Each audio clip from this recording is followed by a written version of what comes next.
Welcome to the Accessibility Solutions Podcast, hosted by Linda Hunt, an award-winning accessibility consultant, speaker, and author. With over 30 years experience in senior management roles and a deep passion for creating inclusive environments, Linda brings us unmatched expertise and credibility to our discussions. Join us as we explore transformative power of accessibility and inclusion in today's world. Through captivating conversations, Linda shares her wealth of knowledge, provides practical solutions, and sheds light on the latest trends and advancements in the field. Whether you're a business owner or a disability advocate or simply curious about the world of accessibility, this podcast is your go-to resource. Get ready to unlock new perspectives, break down barriers, and embark on a journey of empowerment. Are you ready to create a more inclusive world? Let's begin. Welcome to the Accessibility Solutions Podcast.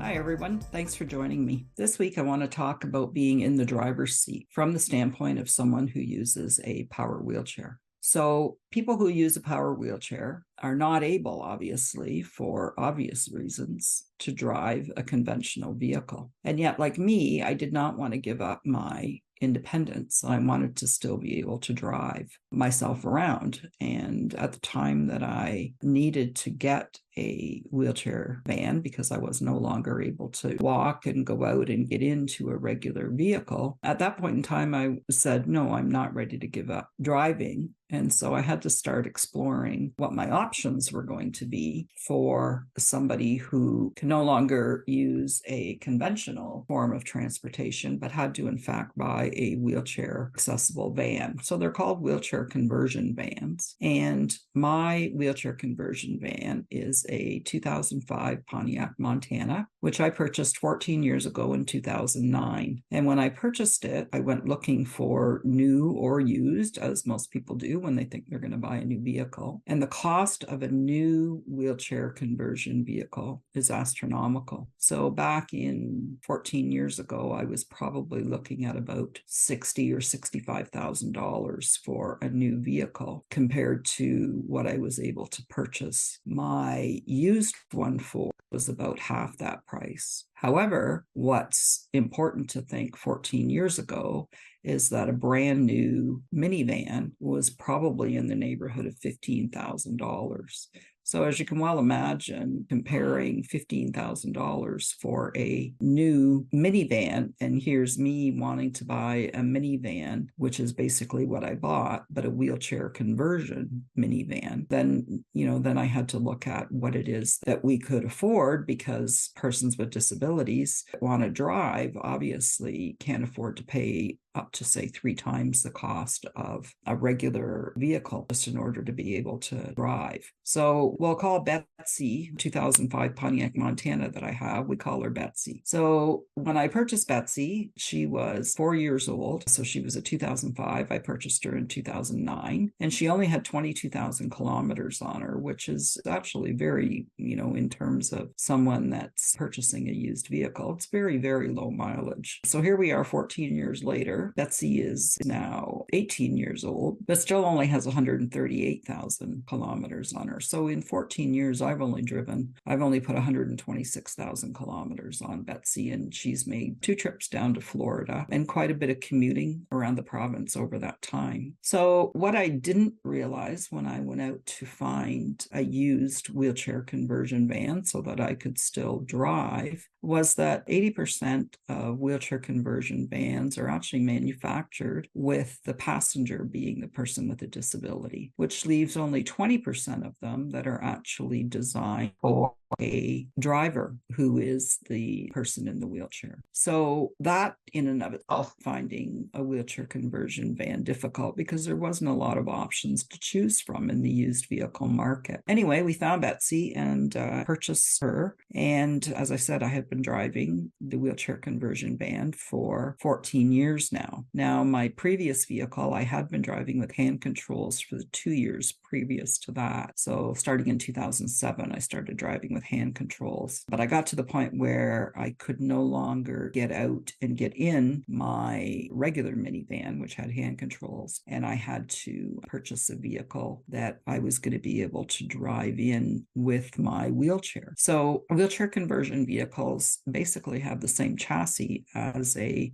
regular vehicle that is made by a manufacturer. However, the conversion is what they do aftermarket to convert that particular vehicle into a wheelchair conversion vehicle. So the conversion is actually lowering the floor of the van to allow for the fact that I'm now driving in a large power wheelchair in my case. And so the floor of my van is actually 10 inches deeper than the floor of a regular 2005 Pontiac Montana. And so what that means is that everything else is in the same spot, but there is 10 inches more of floor depth in the vehicle. So everything is operated off a remote. I have a bifold ramp in my van, and so I will come up to the passenger side of my van and I push a button on the remote, and the passenger door, or the passenger sliding door I should say, will open and out will fold the ramp. And then I will go up the ramp into the van and lock into the driver's seat position. So where the driver's seat was is now me sitting in my wheelchair. This requires a locking mechanism in the floor, and it also requires a bracket that's installed on the bottom of my wheelchair. So that locks me into position so that my wheelchair is not going to move while I'm driving. And then I will use a switch on my dash to bring the ramp in and then to close the sliding door. So that's, I'm in the vehicle like everyone else. I'm going to start the vehicle up, and I use what's called push-pull hand controls. And what that means is that I pull, they're on the left-hand side, and I pull down for the gas and I push in on that same lever for the brake. And those hand controls are actually calibrated to my pedals. So what I'm basically doing with these hand controls is that by pushing and pulling, that action is using the pedals to drive the vehicle. And the interesting thing is, though, is when I originally got hand controls, I thought that would be a permanent switch in the vehicle, but it's not. So in my van, there's a driver's seat, and that driver's seat can be installed. So for example, when my husband is going to be a driver, we can put in the driver's seat and he can drive with the pedals just like anybody would drive a normal vehicle. So for instance, the past winter when we drove to Florida, he was in the driver's seat, in the regular driver's seat, driving with the pedals. And at that point, I was actually in the remove the passenger seat, and me and my wheelchair were in the passenger side, locked in with, they call tie down straps. And one of the things that's really important to remember is that giving up, so finding yourself with a disability and now you have to use a power wheelchair, not only if you're a driver, not only are you dealing with the fact that you're no longer able to walk, but you don't necessarily want to give up that independence of being able to drive yourself somewhere. Or in my case, all over the place. I've commuted for business all over the province. We've made several trips to Florida. And just the fact that we have our mobile home at the lake allows me to be able to drive to the lake every weekend all summer. So for 6 months of the year. So it's really important for persons with disabilities to be able to maintain that independence. And if they don't, they aren't able to maintain that independence by, in my case, buying a vehicle that they can drive themselves. Or, as I said, 80% of wheelchair conversion vehicles are actually made for transporting a person with a disability. So I've talked to lots of families where they've purchased a wheelchair accessible vehicle because they have to transport somebody with a disability. Perhaps it's a child, so they have to transport their child around. And it makes it very difficult if you don't have that to rely on accessible transportation service providers. So I think what I find that people are the most most interested in is, first of all, how does it work?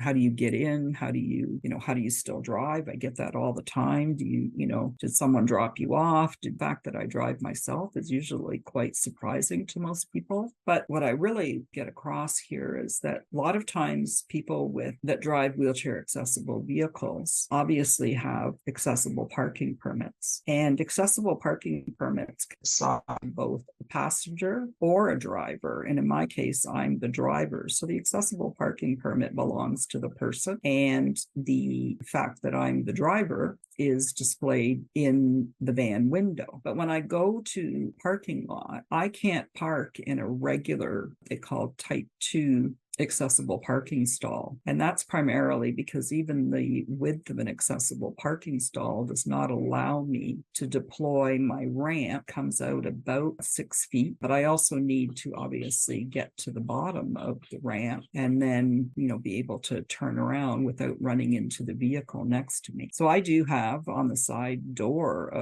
passenger door of my van, an actual graphic that says wheelchair ramp, do not park within 3 meters, because I really do need that 3 meters of space to deploy the ramp and get out. And so this is where type 1, they call them type 1 accessible parking stalls, which are a wheelchair accessible spot with an access aisle that's beside it. And for any of you that probably seen a wheelchair spot, and then there's a hashed off, usually in yellow, hashed off area beside it. That's what we call an access aisle. And the rationale for that is because it is a space that's needed for the person that's parking in that wheelchair accessible stall. And so I can't urge people enough to, first of all, not park in wheelchair accessible parking, which in the province of Ontario will cost you about a $300 fine if you don't have a permit. But just respecting the fact that if you do see something, in my case, that says wheelchair ramp, do not park within 3 meters, it really is the fact that I need that 3 meters in order for me to be able to deploy my ramp and either get in or get out. And I've had situations before where I've actually had to sit and wait in a parking lot for someone to come and move their vehicle because they parked too close to me. The other thing that happens to me quite often is that there is a shortage of wheelchair accessible parking spots in a parking lot. So if I go over to the local grocery store and I can't find a wheelchair accessible spot, or in my case, type 1 accessible spot with the access aisle so I can deploy my ramp, that means I have to go and park quite a ways out in the lot, take up 2 spots and park on an angle, because that way I can hopefully guarantee that no one will park beside me and there'll be room for me to get my ramp out. So anyway, I thought that I would just have a little discussion with you today, what it is to be in the driver's seat, even from a power wheelchair. As you know, you can always connect with me. My contact information is in the show notes. And until we chat again, keep your hands on the wheel. And if you're lucky enough to be in the driver's seat, just give some thought to the fact that persons with disabilities who are driving and they are in the driver's seat, or they're not able to because they have someone drive them around, just be aware that that's something that needs to be taken into consideration. Please don't park and block an access aisle. We will talk to you again soon. Cheers. Thank you for joining us on the Accessibility Solutions podcast hosted by Linda Hunt. We hope these discussions have inspired you and provided valuable insights into the world of accessibility and inclusion. If you're ready to take the next steps in creating an accessible and inclusive environment, we invite you to book a personalized accessibility solutions consultation with Linda. As an experienced accessibility consultant, Linda will work closely with you to develop innovative solutions tailored to your unique needs and challenges. Together, you'll navigate the complexities of accessibility regulations, explore inclusive design principles, and implement practical strategies to ensure equal access for all. Don't miss this opportunity to make a real difference. Visit our website at solutions4accessibility.com, and that's the number 4. So solutions4accessibility.com. Schedule your consultation today. Let's transform your space into an inclusive and welcoming environment for everyone. Thanks again for listening to the Accessibility Solutions podcast. Stay tuned for more empowering episodes as we continue our journey towards a more accessible world.